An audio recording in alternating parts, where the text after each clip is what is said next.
A Good Man is Hard to Find by Flannery O'Connor. 1953, short story. One of my favorite short stories or stories of all time. Very dark, very morbid, but with a pungent kind of kick to it. Like a lot of. It's very succinct, very to the point.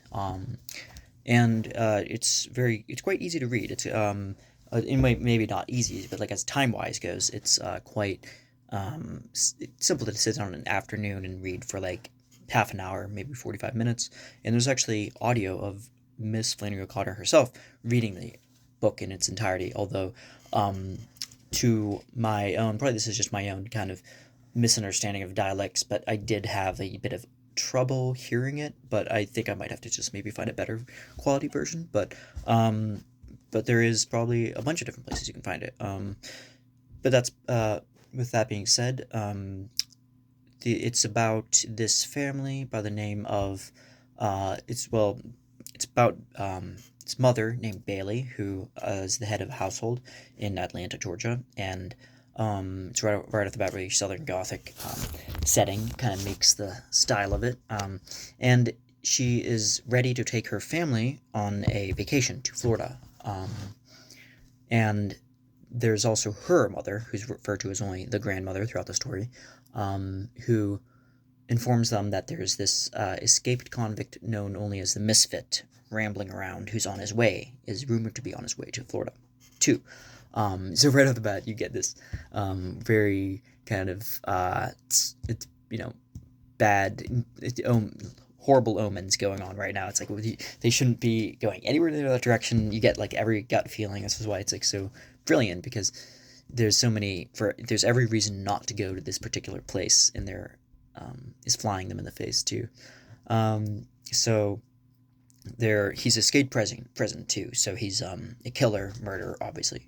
Um, and so there's the family is which has Bailey, her son, John Wesley, um, and also her granddaughter June Starr, and her infant child tended to her daughter in law, um, and they all kind of have questionable manners throughout the story. Like there's a big stark contrast between the grandmother and Bailey, particularly the grandmother, in how they, like how they see certain values and things in life.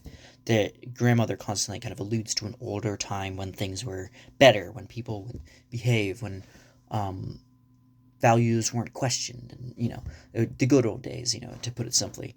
Um, and you kind of feel bad a little bit because it's like this place that they are in is quite run down, and they're going to Florida, and it's just to kind of escape from it in a way. But they go through cotton plantations, and the grandmother will often will she quipped one that after seeing a black a I think a homeless black child like waving at them in naked, she like smiles back or whatever, like completely oblivious to the fact, and just being like, just because like the kind of scene is quaint, and it kind of had a gone with the wind. Like she jokingly says to the about this, saying that this old cotton plantation that was once so industrious has gone with the wind, and it's like like all these great things and all these great values are now gone. um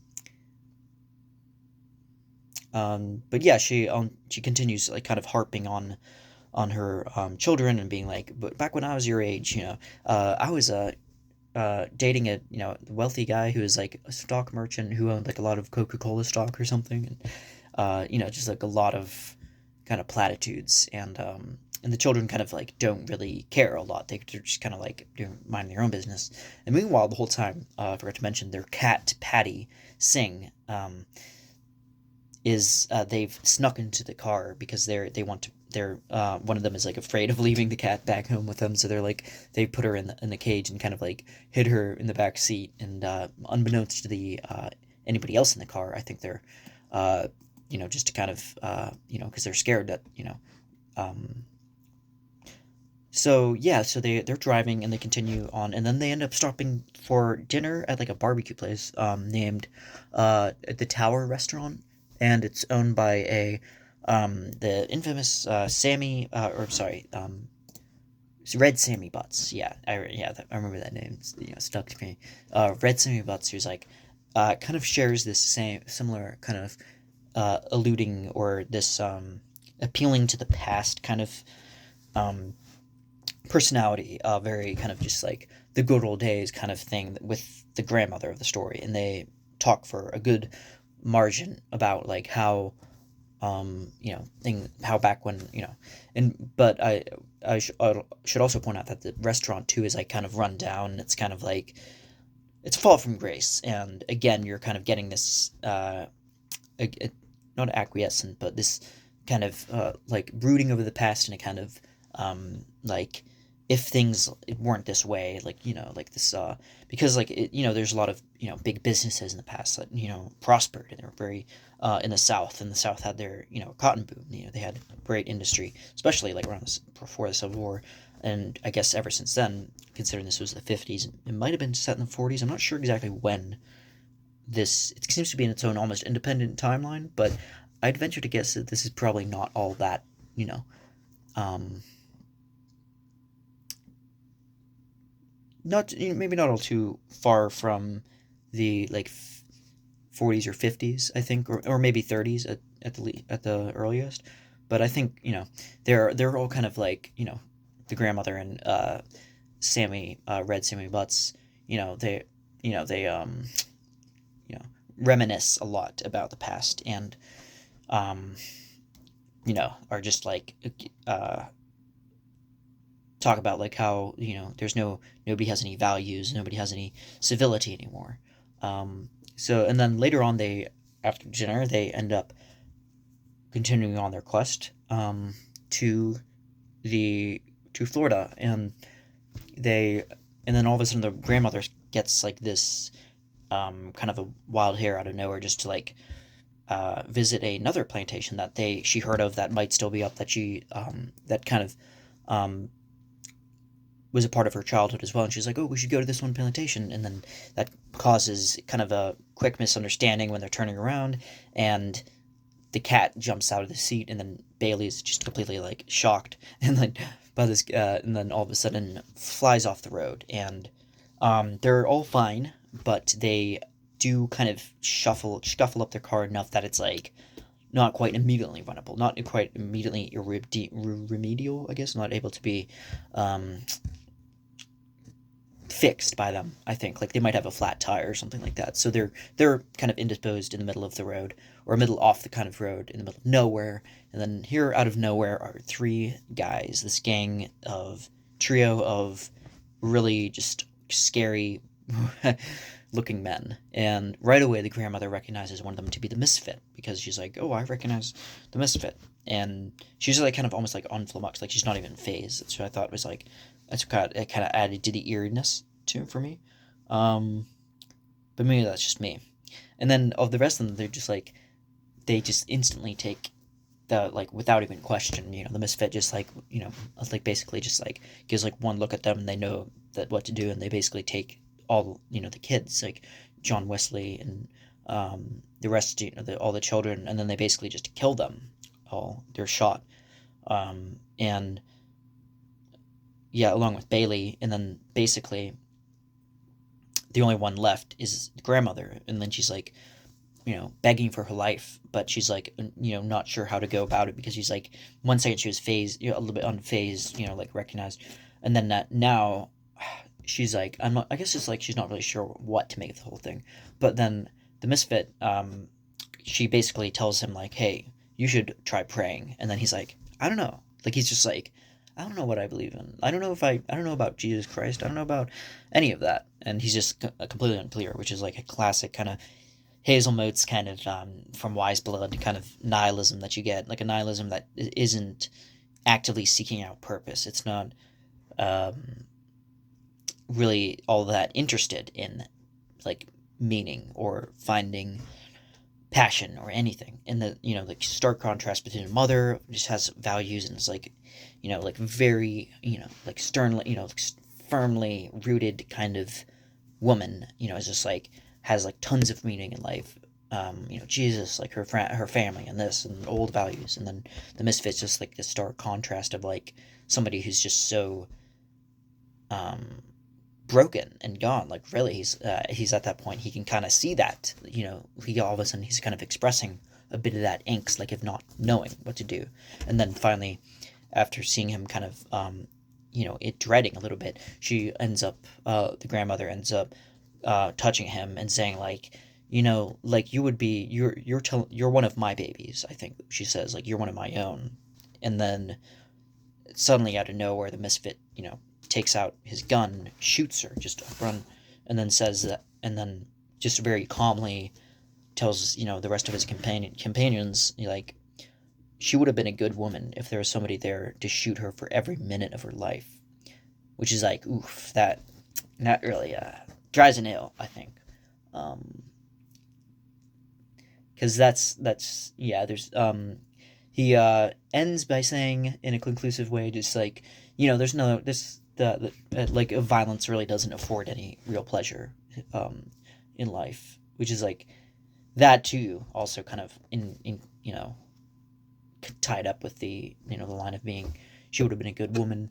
um that too was like very hard, like to the very stark kind of uh those two statements are very, because he doesn't seem to really he's like almost as if violence for him is like a kind of seems like a kind of cathartic release. Like he's like, well, I'm instead of just kind of sitting there kind of not in action, maybe just kind of push things, provoke people, see where that goes. And then he's like, maybe at that he's like, no, it's not really anything.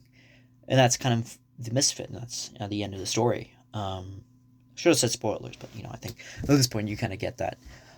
So yeah, a good band is hard to find. That is actually a song that came out in the early, I think I want to say like 1918, and that's actually featured on the original short story cover. It's an Eddie Green song, which has the lyrics, are a good man is hard to find. You will always get the other kind. So, and that phrase shows up, kind of a motif. I think it shows up at least once, like a good man, like Red Sammy, in her mother's eyes, in the grandmother's eyes at least.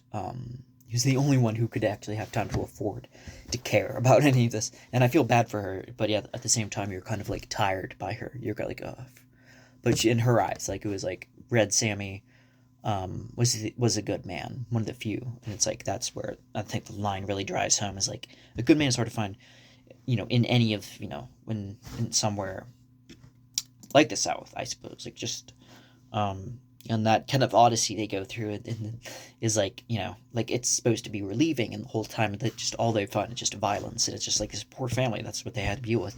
They just like they didn't get to finish childhood. They just like died for no other reason, no reason whatsoever. And that's the biggest thing I think is nihilism. And then Flannery O'Connor herself being a Catholic, of like the Thomist of variety, Thomas Aquinas, I believe. I think that means by her own admission. But I think people confused her for being a nihilist herself, but she's actually was a pretty strong Catholic. And there's somebody who used that. There's like a phrase of like baptism in blood to describe her novels. Like the fact was that she struggled with the kind of like the characters or people that you can imagine. The grandmother in the story is basically a ton of, or pretty much a good deal of, the kind of woman, kind of holier than thou soapbox woman of her time, that she had to like just constantly hear talking about the past, and like how things were better back when the South was like a booming economy. And kind of reminds me a bit of Faulkner, and some of the characters, like in especially like in Not As I Lay Dying, but that too, but especially The Sound and the Fury, with like one of the family members was like a very strong businessman who wanted to kind of research, kind of like it's like very fixated on like but like get some kind of stimulus for the South to thrive again, and kind of a pipe dream, I guess. But you get that kind of darkness, that edge from a lot of this kind of like a people. It's almost quixotic, but it's also maybe a little bit delusional. Like it's like it's like you have to kind of move on, I think, is what maybe what O'Connor was saying, but it's interesting because she had a kind of interesting thing in that we're not necessarily contradictory, but we're definitely an interesting dichotomy of personal beliefs, which were like a fierce kind of intelligence and wit. She wrote like cartoons too. Like she started her career, I believe, as a cartoonist. I think in the 40s and 50s, and then um, I don't think she entirely gave up, but I think she focused more so on her writing. And she died quite young too. I think in her mid 40s. I think lupus, unfortunately, which is a horrible disease. At first I thought when I heard about it years and years back, I thought it was just like a kind of temporary kind of sickness that wasn't really that too big of a deal. But then I ended up hearing that it's just actually takes lives, and people who have it spend a lot of their lives inside because of how it kind of breaks down, I guess, the bones in the body. It's like a very degenerative disease. So yeah, that's pretty rough. So I think you have something of with O'Connor as somebody who's pretty a realist. She's for the gritty realism of the situation. Um, exposing like what's going on, kind of like very seedy kind of underbelly stuff, while also trying to kind of put a salve and balm on all that kind of stuff in a similar Dostoevskian type of bloody kind of way, where it's like, you know, Raskolnikov has, literally spills blood and then ends up, saving himself. He ends up, finding salvation in a similar way. A lot of the people in O'Connor's books are struggling. They're she's like pointing out like, hey, we need to understand in order, in a kind of Gnostic aspect, we have to understand a part of ourselves, not to put words in our mouth, but we have to understand this part of ourselves that's so ugly, so disdainful, so prone to violence. um and if we just kind of like childishly write it off and just unrealistically kind of be like, well, that's just nobody acts like that, then nothing's really, you're not going to actually ever truly understand the plight of the human condition. Like, you're just pushing something and repressing it, and those urges are just going to really, they're just going to fly back in your face. They don't care if you're a good person. They don't care if you're a good man. Like these people. There are people that have no the violence. Like the misfit in the story. He's like literally a chaotic neutral, I guess, in alignment. I guess he just does not care about anything, and they will, they will kill to show that kind of thing. In a similar way that kind of remind me of the nihilists in the Coen Brothers movie. Obviously, everybody's seen this movie at this point, but The Big Lebowski. Like, we're nihilists that believe in nothing. Kind of that the funny irony of that, obviously, which doesn't need to be explained because explaining a joke, but is that it's like, if they believe in nothing, why are they going out and actually killing in the name of nihilism, or destroying anarchy and doing whatever in the name of nihilism? But anyway, so that is A Good Man Is Hard to Find by Flannery O'Connor. Definitely recommend it. It's a good short story. Speaking of short stories, I'd really like to review The Lottery by Shirley Jackson. Kind of has a similar kind of, not exactly, it's very quite different, from almost totally different plots, I'd say. One's more remote and kind of parochial, in just like one town, and it stays kind of solitary there, but it's like kind of like these deeply rooted kind of rituals of a small town, but also kind of like pokes or kind of points out, I guess, the needlessness of rituals, or like how they can get quite dark. But yeah, I'd like to review that sometime next. So thanks for watching.